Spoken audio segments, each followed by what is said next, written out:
आपकी अदालत मध्ये item girl Rakhi Sawant यांच्यावर आरोप आहे की या काहीही विचार न करता वायफळ वक्तव्य करतात.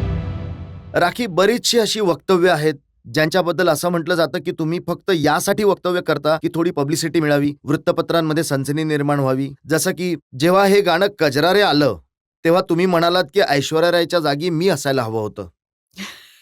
सर नक्कीच मी असायला हवं होतं तिथे, कारण Aishwarya Rai Miss Universe, Miss World, whatever, she is एक हिरोईन मटेरियल आहे. त्यांना असं आयटम गर्ल वगैरे नाही, आयटम नंबर नाही शोभा देत. ते आमचं काम आहे.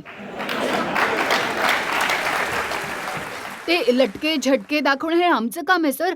मी ते गाणं, जर मी गाणं केलं असतं तर अजून जास्त चांगलं केलं असतं. अमिताभ बच्चनजी आणि अभिषेक बच्चनजी. तुम्ही म्हणालात की जर माझी हाईट थोडी जास्त असती तर मी सुष्मिता सेनसाठी धोका बनले असते. नाही, सुष्मिता सेनचं काही कंपॅरिझन नाहीये, because she is very talented and she is very well spoken. असं काही नाहीये. ते तर कदाचित माहीत नाही, कधीतरी तोंडातून निघून गेलं असेल. असंच माणूस आहे सर मी पण. आणि जेव्हा तुमचा अल्बम बुड्ढा मिल गया रिलीज झाला तेव्हा तुम्ही असं काहीतरी म्हणालात की मला म्हाताऱ्या लोकांबरोबर मैत्री करायला जास्त आवडते.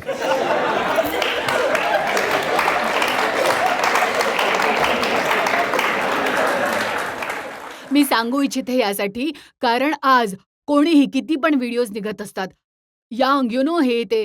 तर जेव्हा कंपनीने मला गाणं ऐकवलं, मैं क्या करूँ राम मुझे बुढ़ा मिल गया, तेव्हा मी मी इमिडिएटली हो म्हणाले. मी म्हटले एक व्हिडिओ तरी काढला जावा. आय एम सॉरी, सगळे यंगच आहे तिकडे. I am sorry.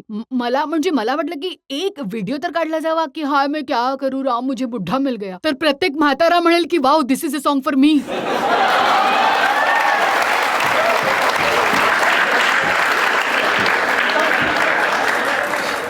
म्हणूनच हे वक्तव्य मी माझ्या मनापासून, जर मी जे वक्तव्य देते ते माझ्या मनापासून ते म्हणत असते. माझ्या बोलण्यामध्ये कुठलंच पॉलिटिक्स नसतं, कुठलंच राजकारण नसतं. जे काही बोलते ते माझ्या मनापासून बोलते. फक्त इतकंच होतं की तुमचं वक्तव्य सनसनी निर्माण करतात.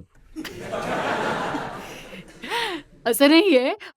लोकांना वाटतं की या मुलीच्या बोलण्यामध्ये कुठे ना कुठे खरेपणा आहे, म्हणूनच लोक याच्या हेडलाईन्स छापतात आणि प्रत्येक चॅनलमध्ये हेडलाईन्स येतात. So that's good. लोकांना आवडतात या गोष्टी. आता लोकांनाच विचारूयात की त्यांना किती आवडतात तुमची ही वक्तव्य. तुम्ही ज्या इंडस्ट्रीमध्ये आहात तिथे जास्त पब्लिसिटीसाठी काही लोक काहीही करायला तयार असतात. मग तो मिकाचा इश्यू असो किंवा मग कुठलाही इश्यू असो. तुम्ही हे का नाही बोलत की तुम्हाला यामुळे इतकी पब्लिसिटी मिळाली की जे लोक ओळखत नव्हते ते सुद्धा ओळखायला लागले तुम्हाला. म्हणजे तुम्ही या संधीचा पूर्णपणे फायदा घेतलाय. नाही भावा.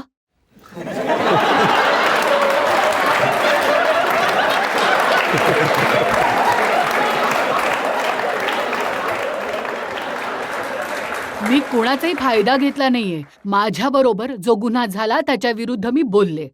जर ही दुर्घटना घडलीये, जर या गुन्ह्याविरुद्ध मी आज पूर्ण लाज शरम सोडून, माझे पण पेरेंट्स आहेत, मी पण कुणाची तरी मुलगी आहे, कुणाची तरी बहीण आहे, तरी पण ही सगळी लाज शरम सोडून आज मीडिया समोर आले.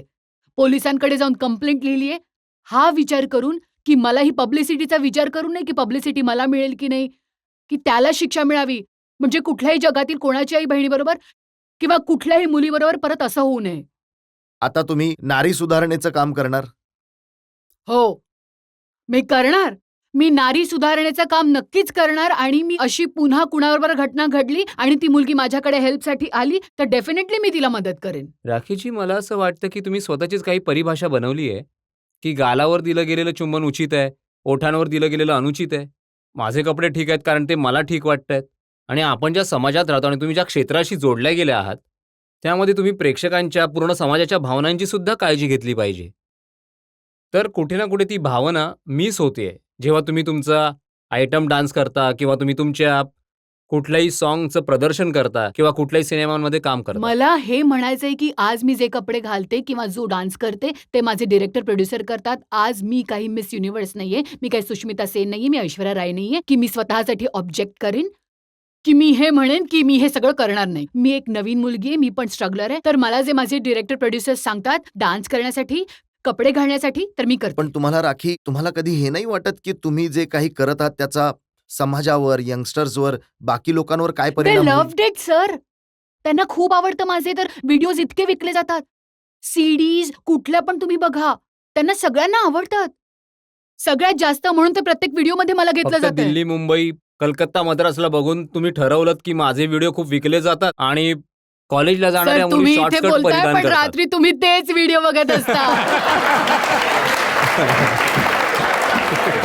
You loved it. तुम्ही रिवाइंड करता पुन्हा पुन्हा.